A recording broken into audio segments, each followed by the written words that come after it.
બરબાદીના પૂર વિશે।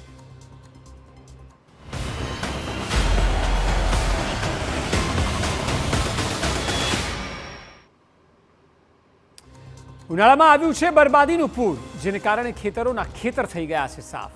ભ્રષ્ટાચાર અને માત્ર ભ્રષ્ટાચારને કારણે દક્ષિણ ગુજરાતની કેનાલો તૂટી રહી છે અને ખેડૂતોને થઈ રહ્યું છે મસમોટું નુકસાન। ત્યારે હવે માંડવીના ઉશ્કેર નજીક કેનાલમાં એક મોટું ભંગાણ પડ્યું છે, જેને કારણે આસપાસના ખેતરોમાં પાણી ફરી વળ્યા છે। ખેડૂતોનો આરોપ છે કે કેનાલની કામગીરી ખૂબ નબળી છે, જેને કારણે નુકસાન વધી રહ્યું છે।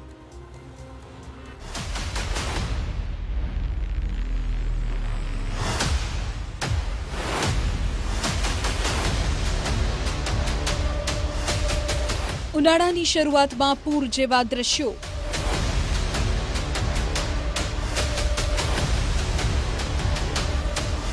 ખેડૂતો પર પાણીનો પ્રહાર।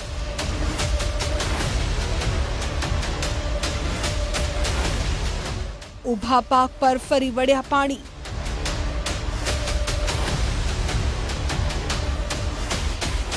કેનાલમાં ભંગાણ, ધરતીપુત્રો પાયમાલ।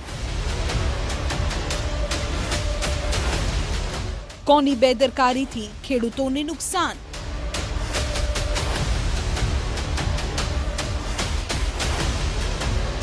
લાખો લીટર પાણી બરબાદ।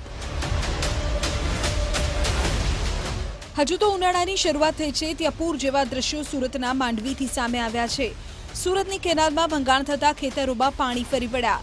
પૂર જેવી સ્થિતિ જોવા મળી રહી છે। ખેડૂતોને ભારે નુકસાન થયું છે।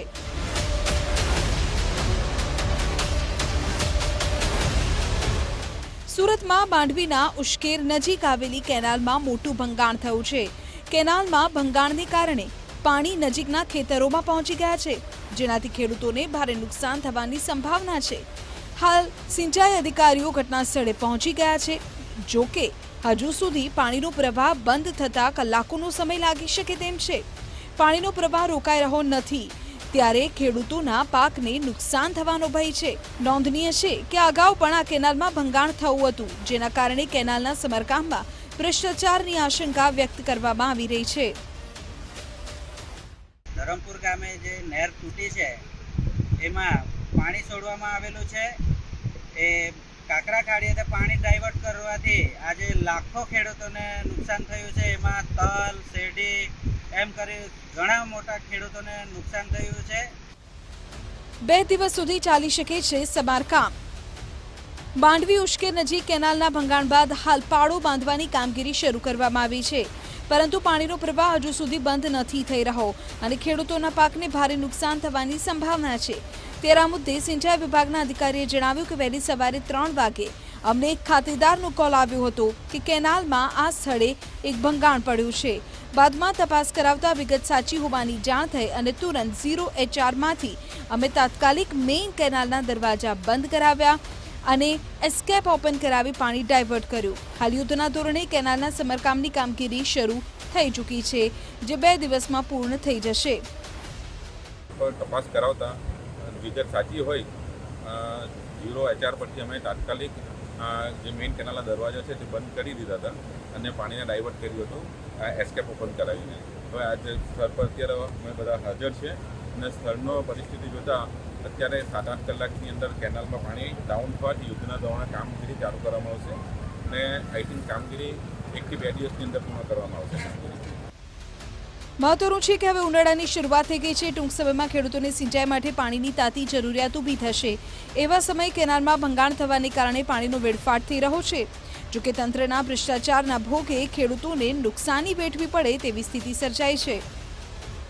2012-13માં નુકસાન થયું અને ગાબડા પડ્યા, ત્યારે પણ કહેતા હતા કે આ થોડા ફર્સ્ટ ટેસ્ટિંગમાં એને ગાબડા પડશે અને બહુ મસ્ત મોટું ગાબડું પડેલું અને વ્યાપક પ્રમાણમાં નુકસાન થયું। આ ગયા વર્ષે પણ એક ઘટના હતી। આજે આ ઉશ્કેરમાં ઘટના છે, એટલે આખી કેનાલ આ રીતના થઈ છે। ગુણવત્તાવાળું કામ થયું નથી અને સરકારમાં જ્યાં સુધી પૈસા નહીં જમા કરાવું 40%, ત્યાં સુધી કોન્ટ્રાક્ટરને વર્ક ઓર્ડર મળતો નથી અને ભ્રષ્ટાચારથી સરકાર ચાલે છે। એટલે કામોની ગુણવત્તા આવી જ રહેવાની અને જે ખેડૂતો ભોગ બને છે, નિર્દોષ લોકો, અને ઘરોમાં પણ વ્યાપક નુકસાન થયું છે। ખેડૂતોની કોઈ મુલાકાત લીધી નથી અને લાખો રૂપિયાનું નુકસાન થયું છે। આજે બિયારણ હોય ખાતર હોય એટલું મોંઘું છે, ત્યારે આવી રીતે પાણી ડાયવર્ટ કરીને ખેડૂતોને ભર ઉનાળે રોવાનો વારો આવેલો છે. ખેડૂતોને ભારે નુકસાન થયું છે. દક્ષિણ ગુજરાતમાં કેનાલમાં ગાબડું પડવાની અનેક ઘટનાઓ સામે આવી રહી છે. ત્યારે સવાલ એ છે કે શું ભ્રષ્ટાચારના કારણે ખેડૂતો થઈ રહ્યા છે પાયમાલ? નબળી ગુણવત્તાને કારણે કેનાલ તૂટી રહી છે અને ખેડૂતો બરબાદ થઈ રહ્યા છે.